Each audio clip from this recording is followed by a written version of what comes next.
Hey guys, welcome to another episode of the Pop Culture Galaxy podcast. I'm Mark Bridge and I'm here with Zach Worsner. That's me. And we're continuing with our James Bond retrospective, and this episode we'll be dealing with You Only Live Twice. Now, before we start, I want to say, Jesus Christ, from the opening of this movie, well, not the opening, because the opening you see the space stuff, but the first time you see Bond, the first line he says is a clear representation that this movie would not fly today. Why do Chinese taste different? So good. It's like, holy Sort of. shit. I was like, Jesus Christ, no chill. But yeah, like, 'Cause they're so exotic. yeah. Oh, boy.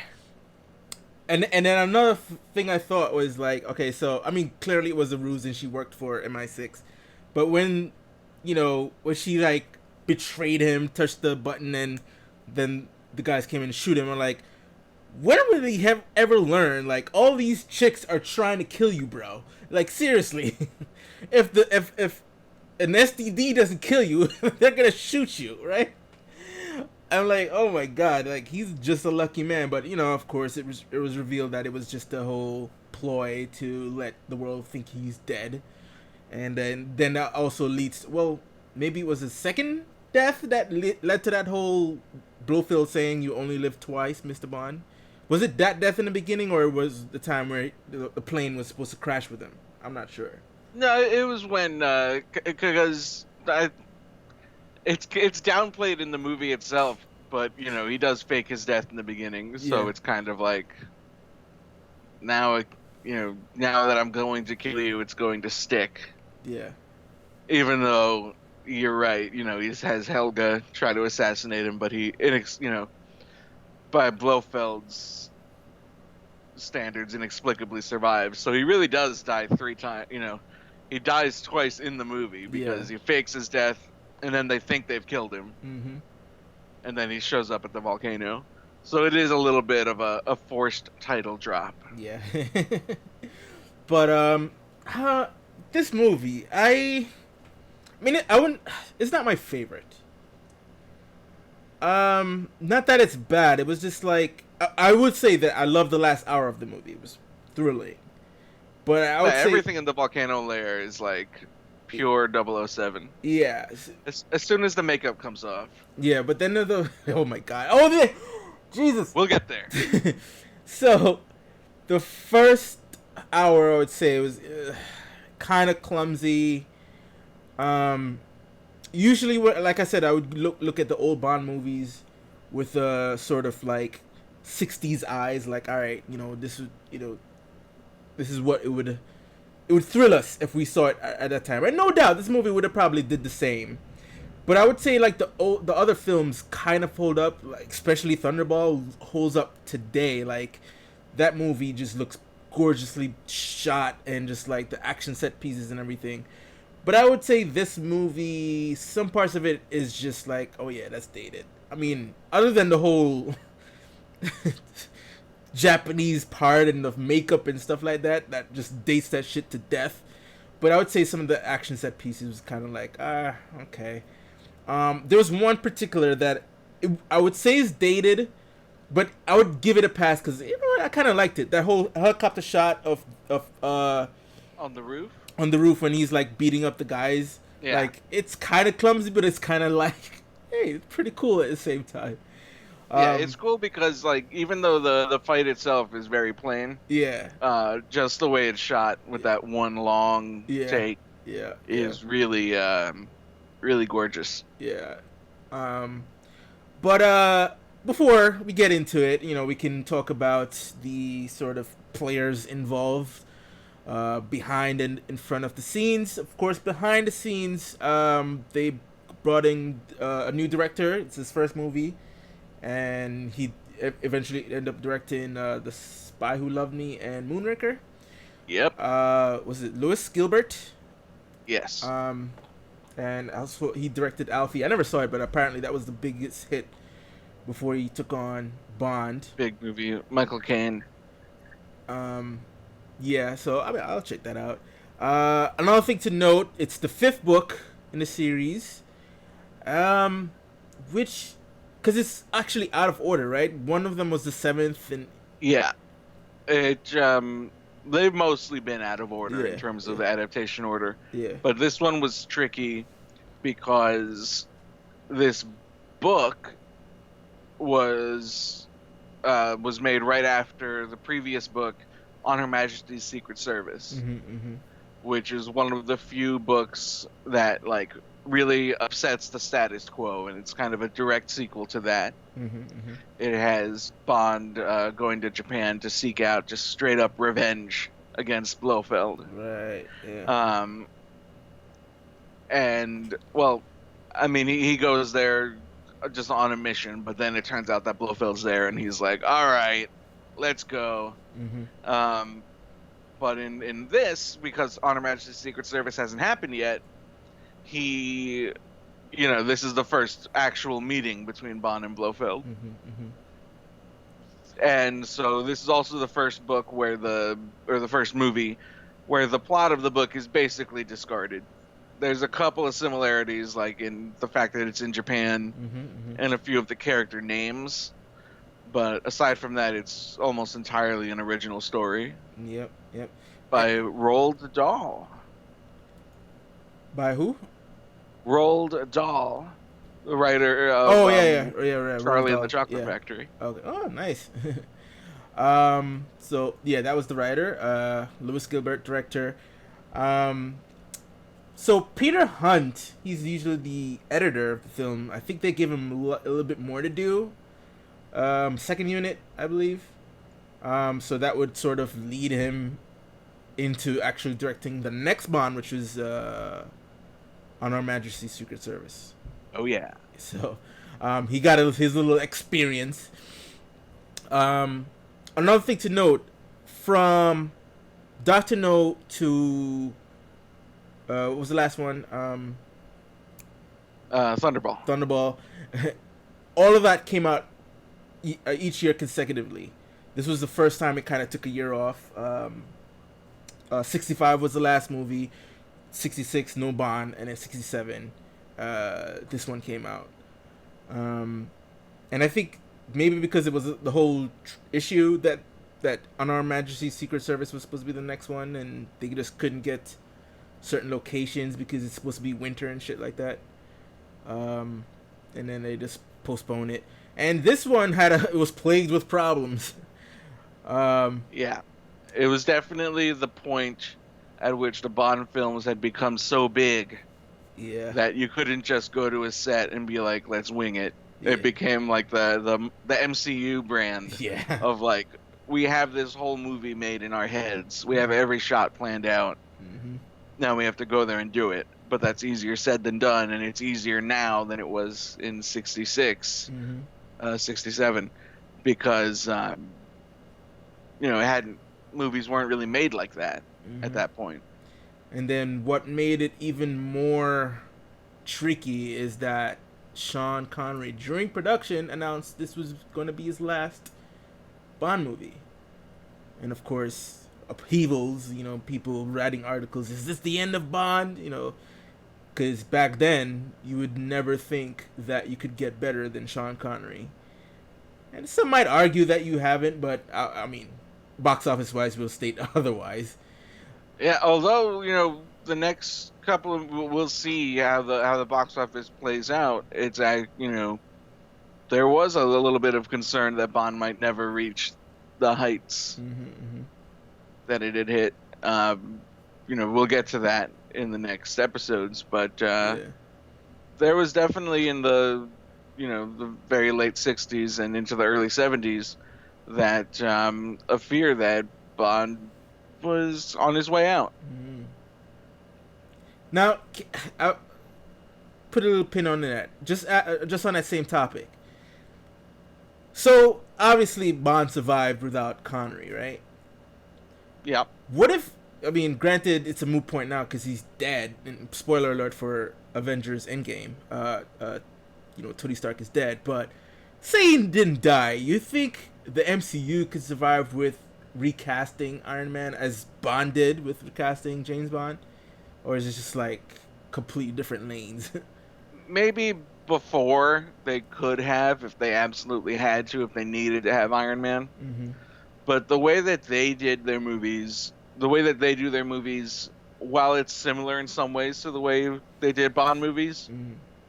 it's also different in that it's like there's one continuous storyline, even when movies aren't necessarily attached to it. Right. So, for that reason, I do feel like recastings hurt the movie more. Even when they're good recastings, you feel it more than in a regular sequel. Like, you feel it more than when Felix is a different actor in almost every movie. Yeah. Yeah. Yeah.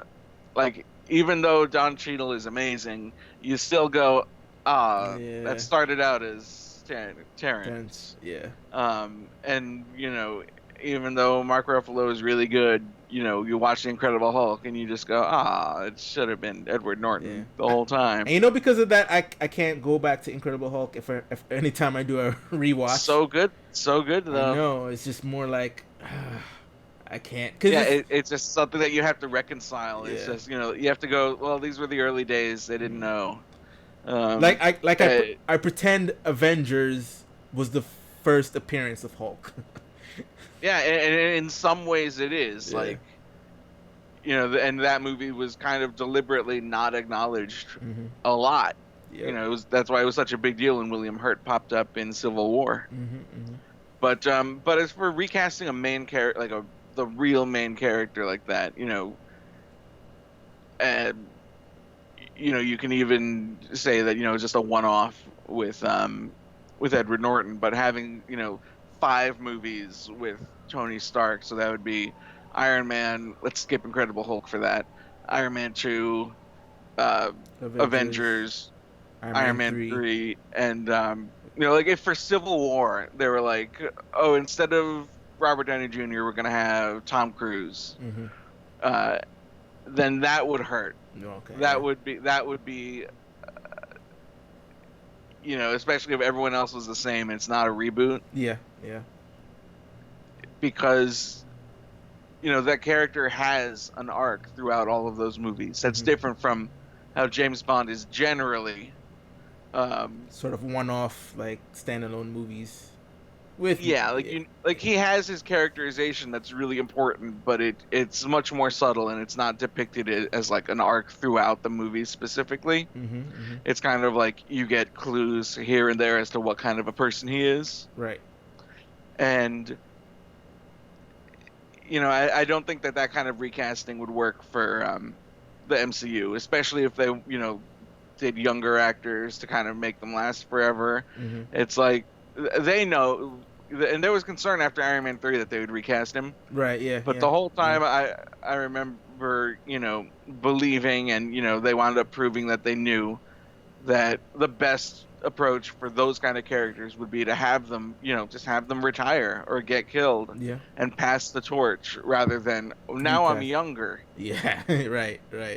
And just not worry about the timeline like that. Yeah. And then they made the right choice. Like, what works for Bond works for Bond. Yeah. But, where they're trying to build an entire history made up of movies.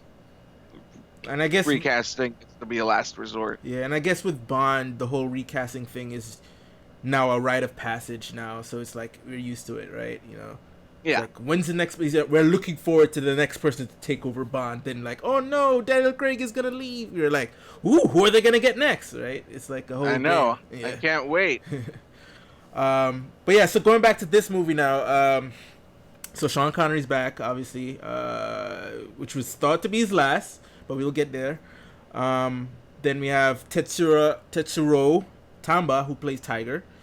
Now he's like, I think this is so far the most women he slept with in one movie, right? So far. It's quite a bit. Yeah, so because he had the Chinese girl Sai Chin in the beginning. Yeah. Then she tasted funny. Yeah. Right. Then he meets Aki, played by Akiko Wakabayashi. I don't want to mess her name up. who's it's funny though, right? Because I thought because most of the movies back then they were dubbed. You know, even though the actors were mouthing the English word, they were dubbed them, and I thought, okay, definitely these girls are dubbed, but apparently not.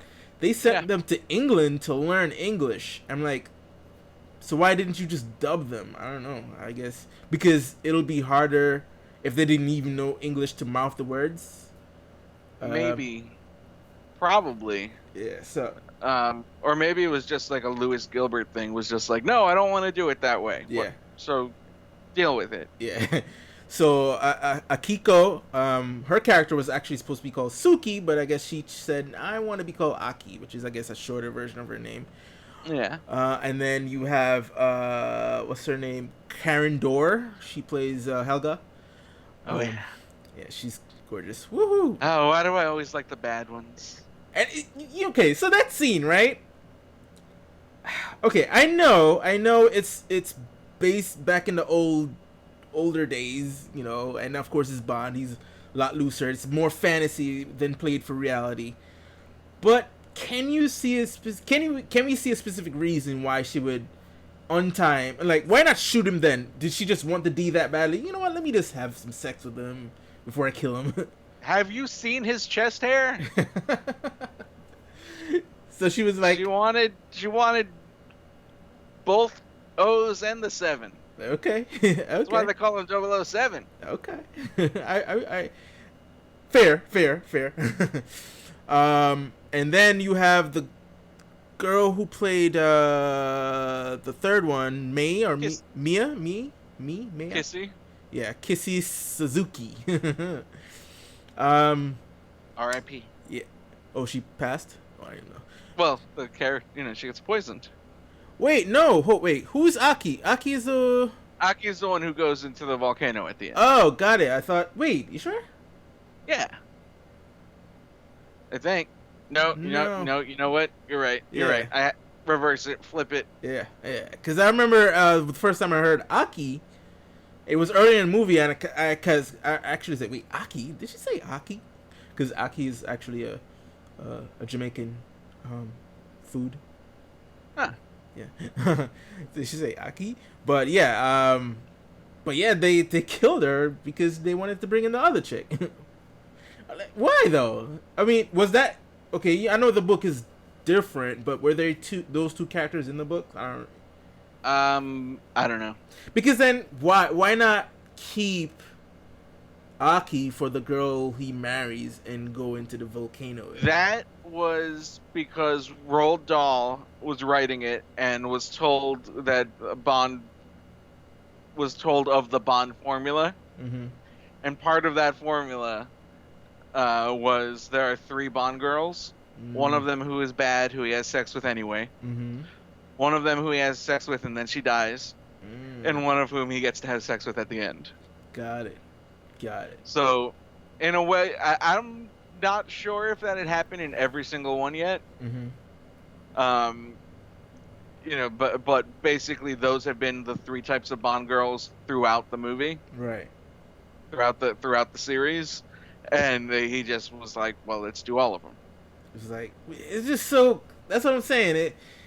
There's some clumsy stuff in this movie that really dates it, unlike the other Bond films. That one was one of the clumsy aspects of it too. It's like, and the thing is, it's so clumsy. They announced the name of the girl, or announced that he'll get a new girl before this girl dies. Right? It's like, yeah. It's like, yeah. It's also kind of a it's kind of building off that with Roald Dahl writing and being told like, oh, this is what happens in Bond movies. It's kind of the first time that the Bond formula was like deliberately adhered to. Yeah. And you can see all of the pieces, and it kind of, in order to disguise that fact that they're following a template, they make the set pieces huge. Right. So it's like there's a layer at the end. Well, let's make it a giant volcano. And there's the part where Q gives him some toys. Let's give him a freaking gyrocopter Mm-hmm. that gets assembled in like the cutest little Yeah, montage montage. with all those jump cuts. I love it so Yeah. much. It's like just like the cutest thing in the world. I could make that my. I want a GIF of that. Yeah, and Um, I love Tiger's reaction. This toy helicopter, Mr. Bonsan, please. I have a bigger helicopter for you. Do not ride in this, I beg you.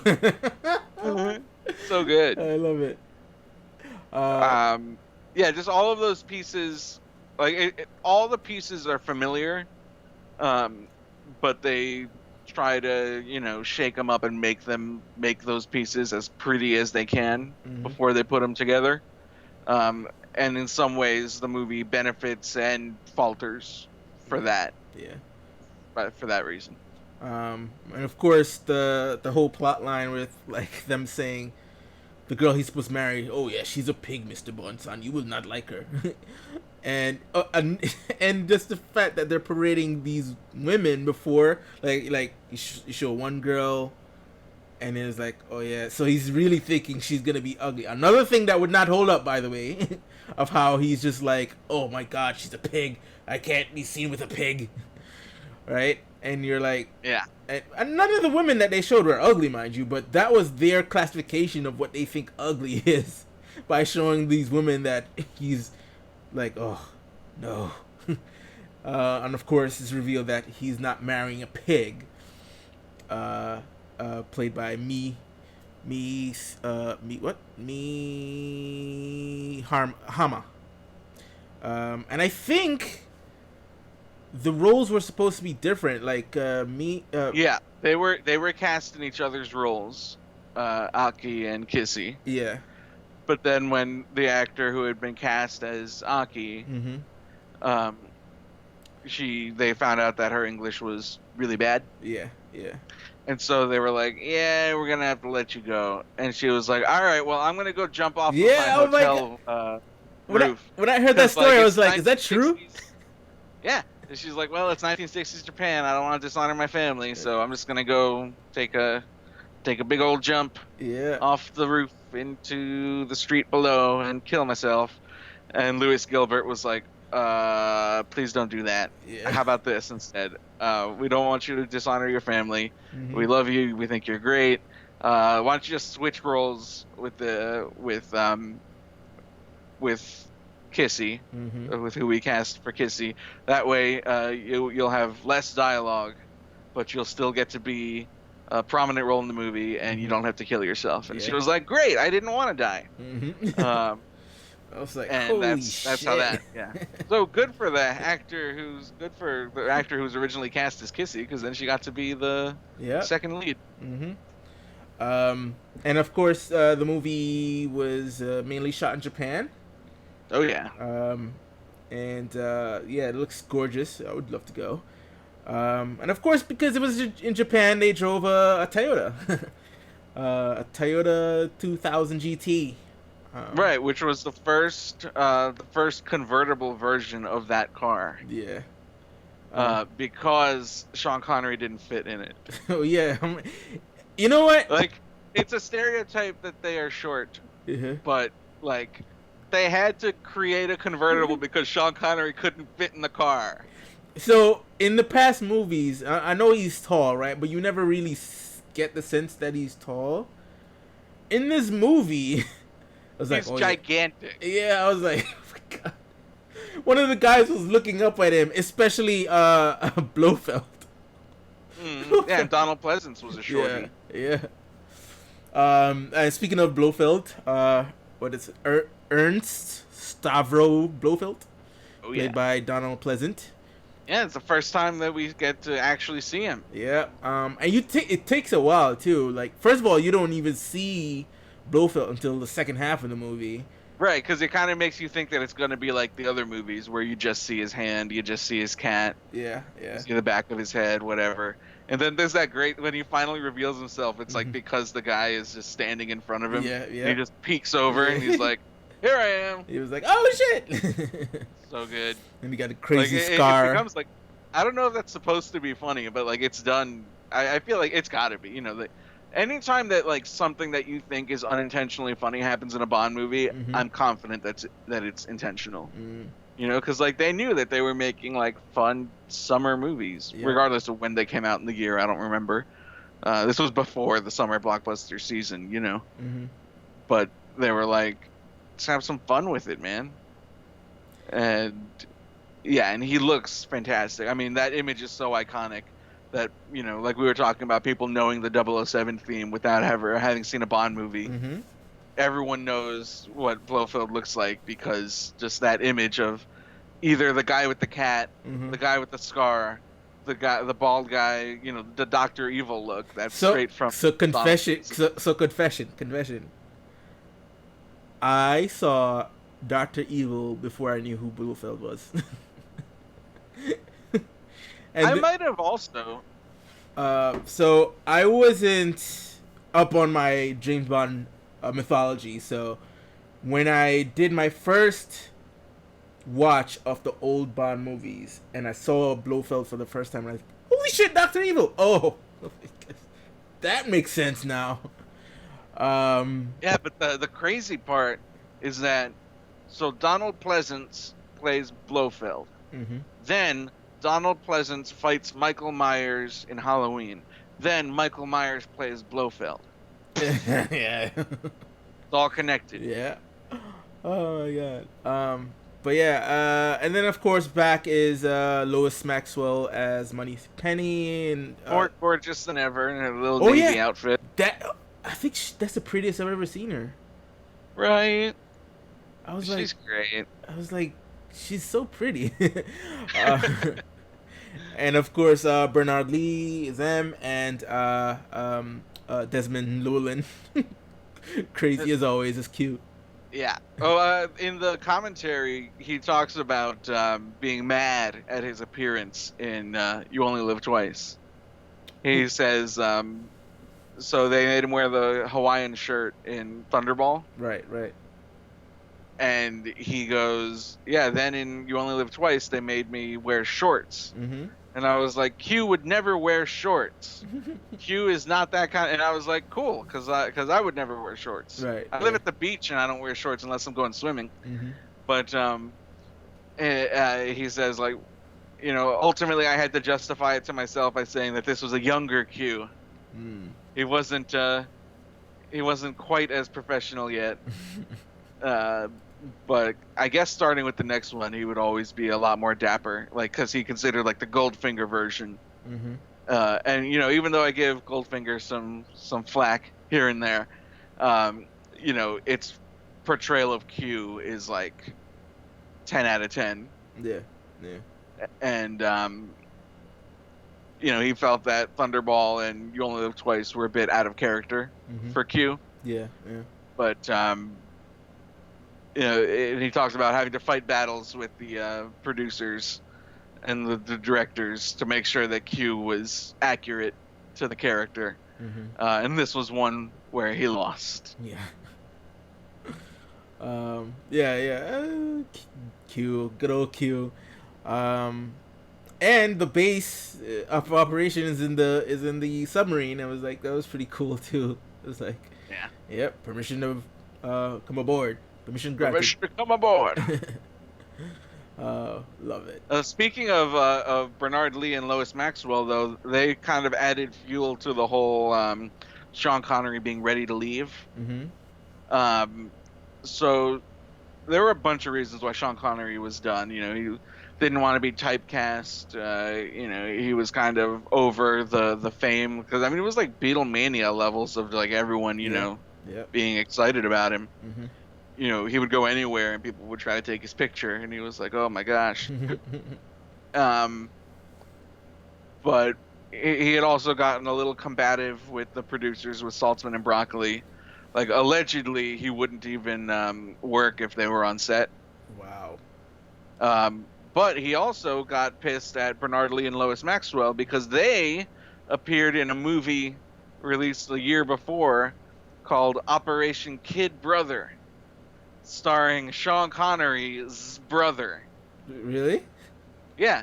Basically, like the movie has, I don't remember if they play versions of M and Moneypenny because I haven't seen the movie. Uh-huh. But the premise of the movie is Frank Connery or whatever his name is, Mm-hmm. um, plays the greatest secret agent in Britain's brother, and that agent is away or whatever, and they're like, "We need you then," and he's like, "Okay, I'll do it." And so it's just a 007 parody Parody. starring Ah. Sean Connery's brother, and that's weird. Wow. And Sean was reportedly not super happy that they were in that with him. I don't know what his relationship was like with his brother, Yeah, I'm but curious. Was Frank Connery in Untouchables? I think that's maybe the only movie I've ever seen him in. maybe. And I don't even remember if that was his real name. Yeah. I might have just made up Frank. Yeah, yeah. So, plot of this movie. Apparently, It doesn't matter. yeah. Apparently, a big, gigantic rocket ship thing is taking over space shuttles from United States and Russia, and basically to start a war with them, with each other. Of course, Spectre's behind it. They're operating out of Japan for some reason, and Bond is infiltrating Japan to figure out what's going on. And then, Tiger and Aki are his sort of co-operators, and Yeah, Tanaka's really cool. Tanaka gets he's basically Japanese Felix. yeah, you right. And then Except he gets to kick more ass. Felix usually doesn't get to kick ass in the field. speaking of that, Tanaka takes him to his ninja school. So I got to assume that kung fu films were making its way to the world at this time. Not yet. Not yet. This was really like ahead Of its time. Of that, yeah, in front of that wave. Like we hadn't really seen in Hollywood, well, not Hollywood, but in Western films, right? Like right. ninja swords and throwing stars and stuff like that. Mm-hmm.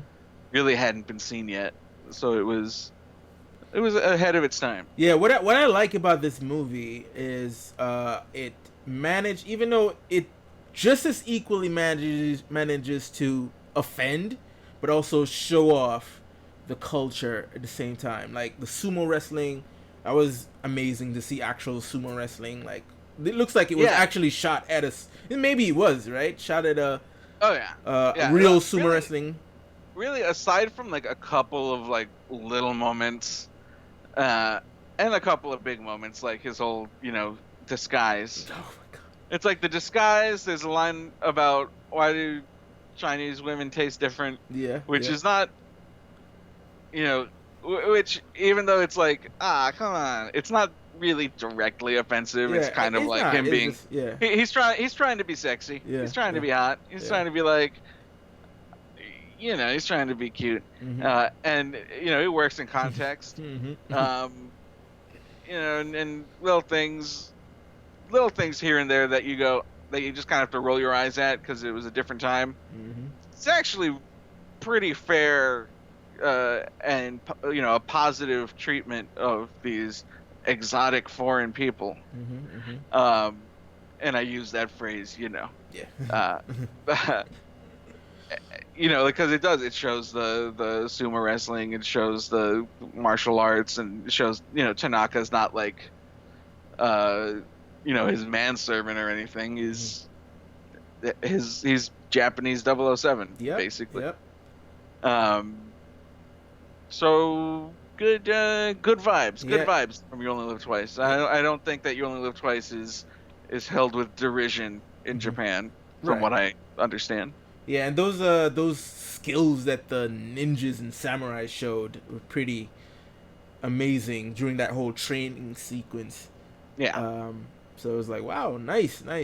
And then of course we get to, which we were talking about, the whole you must first become Japanese. I'm like, oh no, they're not. No, they're not. Oh my god, they did. Yep, they make him look like Spock. Right? We have to give you amazing makeup. Here's bangs. Oh my god. Yeah, So yeah. it's that part. That's right up there with the windsurfing and Die Another Day Right, right. as like off the top of my head, those are probably like the top two worst moments in Bond. Mm-hmm. But yeah, there's just even back then, I can't imagine anyone being like, "Yeah, this was a good idea." Mm-hmm. Like maybe they did it in the book. I don't know, But but yeah, you know what's funny? So he's supposed to be hiding in this ninja school. They get him all dressed up to look like a Japanese, but an attempt on his life was made 2 or 3 times during that whole thing. I was like, what was the point?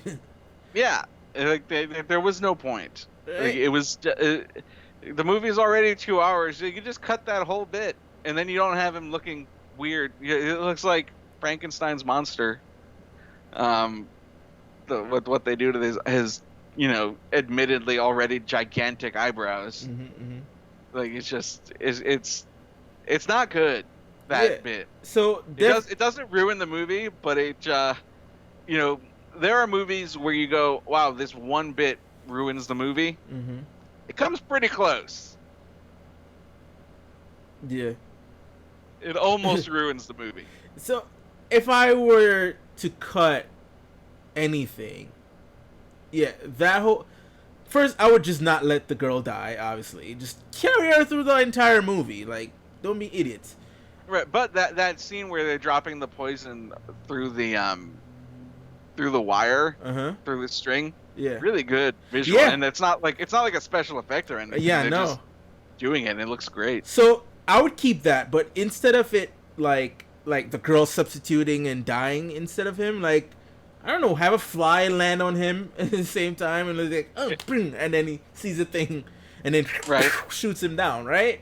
Yeah. Simple as that. Like, don't kill her. Just keep her throughout the movie instead of awkwardly switching another actress and him hitting on her immediately. Like, immediately. Jesus Christ, Bond. Let her breathe a little before you try to pounce on her. Hey, people grieve in different ways. Right? So yeah, I mean, I would still have the ninja school because it was pretty cool. Just have him just be there and have a couple of assassins try to kill him, but just not get rid of the whole makeup thing because that didn't serve any purpose at all. And get rid of the killing Aki and just keep her throughout the whole movie. That would have been amazing. So then of course we get to the whole hidden volcano, and the ninjas attack. That was a cool sequence. I'm telling you, man, that whole sequence was amazing. Yeah, they're war. fast rope descending. Yeah. Throwing bombs. Back in the 80s, and I used to watch action movies. One of the things I always look forward to whenever I see an action movie is somebody throwing a grenade and the guy flipping, dying. Oh yeah.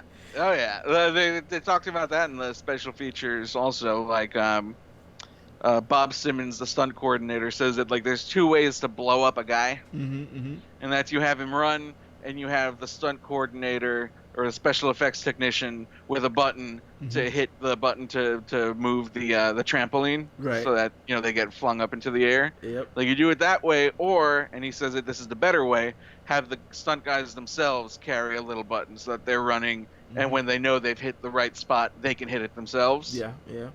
And make themselves go flying. Mm-hmm. And I don't know when they started doing that in movies, but I don't know if it had been used as often and as much in like one sequence as in. There's a movie as that used here. it. There's a movie that used it the most I've ever seen, and I might be wrong on this, but I think it may have the record. I mean, because the one I'm thinking of before, which is after this, is Commando. Yes. Oh my god. See, that's why we do a podcast. Yeah, together. right. And so Commando, right? The first time I saw it halfway, like the beginning, the beginning of the second half. So I didn't see the whole first half. It was like I just walked in, somebody was watching it. So like the plot, I don't know what the plot is. All I know is, oh, it's Arnold. I'm sitting down and watching this movie. And where I started watching it was the best part, where he starts to get ready, putting guns together. And, oh my god, the 80s. The 80s! Well, what people don't remember about Commando, and I think it's the funniest part of the movie, is that Commando was written as a comedy. Really? Wow. That movie is a like a James Bond movie. Mm-hmm. Everything that you think is like an unintentional joke is 100% intentional. Right. In Commando, like they were like, we want to do a parody of 80s action movies. Yeah, yeah. Like it was from the same writer as Die Hard. So like they understood action movies. So Commando and Die Hard are actually great, like back-to-back watching, because you can see like, you know, the last action hero, so to speak. Yeah. You know, this culmination, the comedy version of every action movie of the era, followed by Die Hard, which was like the first post Schwarzenegger action movie. Yeah, yeah. I love Commando. And that movie shows, like, you know, as far as like the trampoline effect goes, like you can see the trampolines in almost every time people get blown up, but you don't care. Yeah. And because that's one where it might actually be unintentional, but at the very least they were just like, who cares if you see the trampoline? You just want to see people get blown up and go flying. He's just blowing everybody up in that whole movie, man. Right. So like, it's okay if you see the trampolines because you just want to see them go flying. You don't care if you know how it happens. So, fun fact about Commando. So, the producer of that movie is John Silver Pictures. Joel Silver. Sorry, Joel Silver Pictures. Commando's name. The Schwarzenegger's name in it is John Matrix. Joel Silver ended up producing The Matrix years later. And of course, John is his first name. He also ended up producing Die Hard, John McClane. Yeah, that's how they get you. Yeah, yeah. So then we're going back to Only Live Twice. But before we skipped one of the action scenes is when he fights that big Samoan guy. Oh yes. And that big Samoan guy he's a wrestler. He's not just a wrestler. He's The Rock's grandfather. Oh right. Which is pretty rad. Yep. Kind of not the best. Like, it's a good fight, but it's not a great fight. And it ends kind of anticlimactically, like he hits him with the statue and he falls down. Yeah. And you're kind of like, oh, that's it? Okay. I mean, it was still good. Not great, but good. It's a good fight. It's a good first act fight. But especially after learning that it was The Rock's grandfather, I'm like, oh, it would have been cool if he did I don't know any wrestling moves. Oh yeah. But does The Rock have a signature wrestling move? He has several. He has the rock bottom, the people's elbow, and I think he has rock bottom, people's elbow.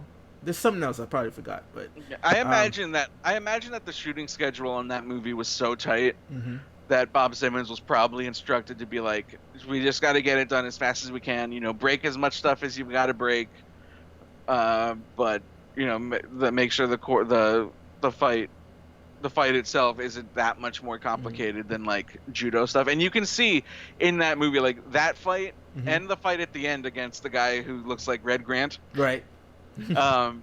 He uses a lot of the same judo kind of moves. That fight was quick, by the way. It was a quick one. The second fight too was like, holy shit, it's over. I do like it though. Yeah. I like that one, although it does feel obligatory. Like you'd be like, who's that guy? Oh right, he's like just that scary guy who's been in the background here and there. I guess you got to fight him. Yeah. So, but both of those fights have Bond using like the same move where someone does like an overhead attack, like a hook or whatever, and Bond kind of goes underneath them and flips them over his shoulder.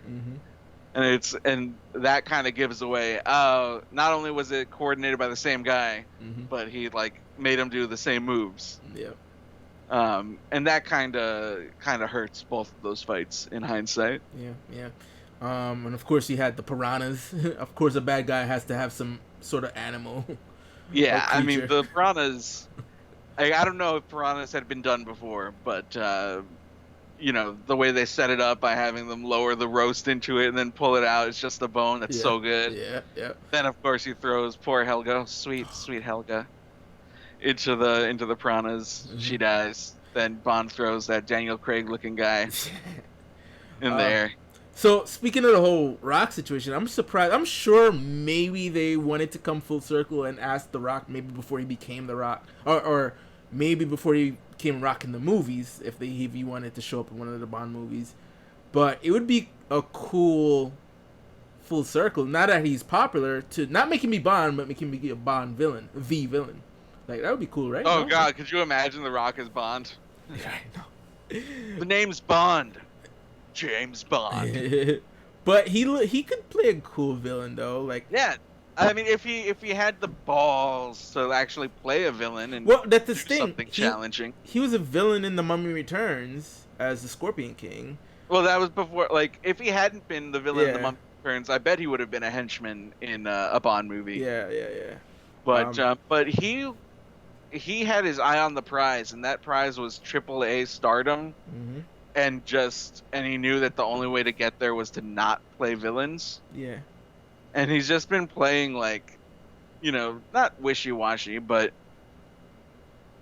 I mean, his hardest character is Hobbs. Yeah. I remember there was a time when The Rock was like, okay, so he started out doing, you know, action movies because like he's a wrestler, but then for some reason he wanted to sort of move away from that because to show he can do everything else. So for a whole string, he was just doing comedies. Yeah, I mean, he basically did a more successful version of the Vin Diesel playbook. Like, Yeah. oh, you're doing the pacifier? Well, I'm doing the tooth fairy. Yeah. Although, no, underrated movie. I like this movie very much for some reason. But Doom.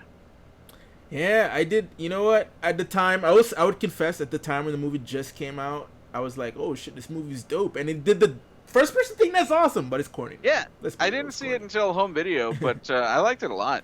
I haven't seen it in a while, but Yeah. I bet it holds up. I don't think so. I think it's better than people give it credit for. But it has a good twist of him, being the villain, Yeah. playing against type. Oh, yeah, that's right. And like that's right. he supposedly is playing Black Adam. We'll see if that ever happens. Yeah, like that movie was announced. Oh my god. And I think he wants to work with Feige more than he wants to do a DC movie. To be honest. Oh, speaking of Feige, we're recording this on July 12th. Next. You know what movie comes out today? What? Which one? Inhumans. All right. Inhumans. Congratulations, Yep. Inhumans. Yeah. Vin Diesel. I thought you were about to say, "Oh, next week is gonna be the announcement of Phase 4," which it is. Oh, that too. But Yeah. I gotta go to the movies, see Ike Perlmutter's pet project. Yeah. You know what? I do want Kevin Feige to give them another shot, though. I do. I want him to give it, but maybe the Eternals is his. Eternals is his Inhumans. It's like, screw Ike. I'm doing the Eternals. Damn it. We'll forget all about it when they bring mutants in. Yeah. Right. So go back to, since Rock may not do a Bond movie, which I hope he does, but so back to this Bond. So Blofeld survived at the end, right? Yep. Yeah. I mean, it's the ultimate Blofeld. Like Blofeld's cliche is that he always kills the wrong person. Mm-hmm. Mm-hmm. Is that Blofeld always goes. I think, he's got two people, one of whom is like, yes, look at me, I'm so good. Mm-hmm. Another person who's fearing for their life, Yep, and you're yep. like, oh shit, Blofeld's gonna kill them. Yep. And then Blofeld always kills the other person. Mm-hmm. And he goes, you failed me. And then the guy's like, oh, thank you. And he's like, do not fail me again. oh, I won't. And he does it when he shoots the old Japanese guy. Mm-hmm. I forget, that CEO, whatever, whoever he is. Yeah. And Bond is right there, Right there, yo. right there, and then he shoots the other guy, and then he's like, "Come walk with me, Mr. Bond. I'm gonna kill you in 10 seconds." And so then he goes and he sits there and he's like, "All right, now I'm gonna kill you, and I Yeah. could have killed you 10 seconds ago." And then Tanaka throws the The throwing star knife, in his yeah. hand, and he misses, and he's like, "Oh, blast! Foiled again. I gotta get out of here." It's like, And it's what? just one of those like, "Oh no, why?" Like, like you get away. They get away with it in this one movie Mhm. because he's proud or whatever. Mhm. But it becomes so easy to parody. Yeah, like I guess that's one aspect of this movie. I'm sure they do it in the other films as well that don't hold up. Is the whole, instead of just shooting him in the head, let's come up with some elaborate way of killing him. Yeah, I mean, and then earlier, especially since earlier, he yells at Helga and kills her because she failed to kill Yeah. Bond with the plane. Right? Because like Helga had him right there tied up. Just stab him, shoot him. It's like, no, I'm gonna sleep with you, and then I'm gonna take you up in the plane to Yeah, jump out. She takes him in a plane and knocks him out with gas. Mm-hmm. When like in the previous movie Thunderball, the guy's in the plane and he puts on the gas mask and then kills everyone with gas. Yeah, yeah. It's like she could have done that. I mean, the only reason that they don't do it is it's not so much about like how are you going to kill Bond, it's how are you going to get close to killing Bond before he miraculously escapes. Mm-hmm, mm-hmm. But like, she puts like just the inexplicable wood block in front of him that he karate chops through, which is awesome. Mm-hmm. And a little bit silly, but it's that line of incredulity that you just get to when you're at part 5. Right, right. And part of why, some people are mad because Bond is recast, but part of why Bond is able to survive these 50 plus years, Mm-hmm. almost 60 now, Yeah. is because they're able to like internally reboot every time they recast. Mm-hmm. So even though they're not technically reboots, except for Daniel Craig, Mm-hmm. when they cast Roger Moore, they start small again Yeah, yeah. and then build their way up. And when they cast Pierce, well, okay, I guess it's just with Roger Moore Yeah, because the because rest Pierce, because GoldenEye was a big. starts off with a bang. Yeah. But it was a different time by the 90s. Yeah. And that was, in other ways, a pseudo reboot of the series. Mm-hmm. But yeah, it's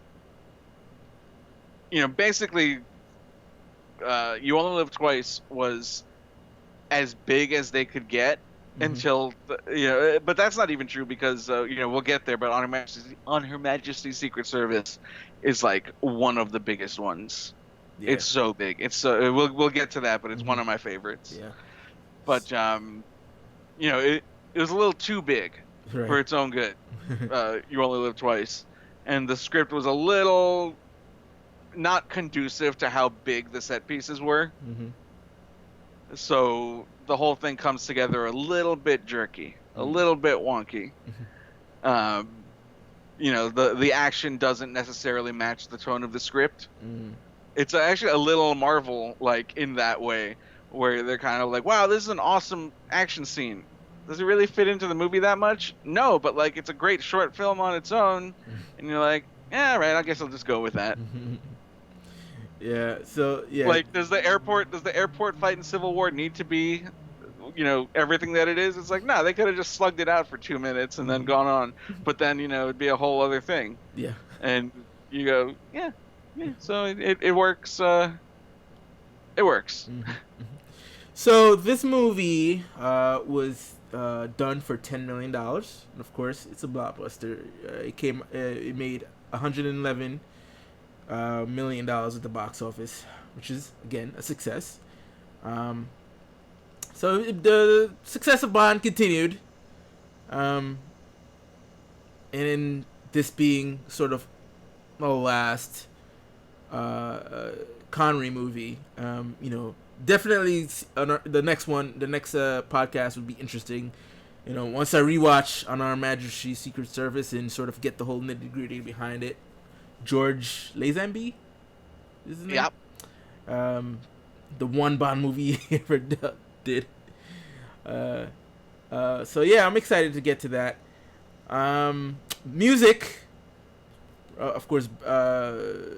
John Barry returns, and Nancy Sinatra sings the opening title. You Only Live Twice. This was the one last week when we kind of discussed the songs. Where this one was, I mean, not that it's a bad song, but like compared to the others. But I must say, I guess because they were playing the sort of refrain throughout the entire movie, I kind of got used to it. That whole, you know, Na, na, na, na, na, na, yeah, na. yeah, yeah. It was like, yeah, It's so good. okay. You love it. But I get it's still not the best song. It's a good song for the movie. It has the whole sort of Asian vibe to the song. Yeah, and that kind of works for and against it because it feels a little more themed to the movie, whereas a lot of the especially the ones before it, yeah, are Bond themed, whereas this one is themed specifically to this movie because of the Japanese instrumentation, right? Which helps you identify it with this movie, but also makes it less less general to Bond. Right. Now, Nancy Sinatra, was she big? Did she get big or just Oh yeah, like? yeah. She was already pretty famous. Well, I mean, granted, she's the daughter, right? Or yeah. She was a pop starlet. These boots are made for walking. oh yeah. That's her. And she was in movies and TV specials all over the 60s and 70s. She was pretty famous. Okay. Yeah. So yeah, it's a good song. It's not the best song, but this movie on the whole, second half enjoyed. The whole, especially the whole volcano sequence, enjoyed. A lot of clumsiness in this movie, like I mentioned earlier. It's not my favorite of the ones I've seen so far. And of course, they should have kept the Aki. I don't know, but I guess you're explaining the whole reason behind the third Bond girl. But really, she just was not needed at all. Her role was, I would say, it's the equivalent of. Was it Ursula in the first one? No, Sylvia Trench. No, was it Sylvia in the first movie where she just shows up at the end? Yeah. The first movie. Ursula Andress. Yeah. But yeah, granted, it's a iconic sequence with the whole bikini and the knife thing, but she was just useless. Yeah, she just pops up to be hot. So me is like that. It was like not needed. It was just whatever. But otherwise, it was a enjoyable Bond movie. And it'll be interesting to see where once we do like our top 23, 25, 24 top 24 where we put this one. Yeah, that'll be interesting. Yeah. Anything else you wanted to add about this movie? I think we pretty much covered it. Great little scene. One thing that to this day makes Bond special usually is that they come up with an idea and they just do it. There's no like special effects involved beyond just they're like, let's pick up a car and throw it into the ocean. Oh yeah. That was a cool sequence. Just take the magnet, put it on the car, pick it up, throw it in the ocean.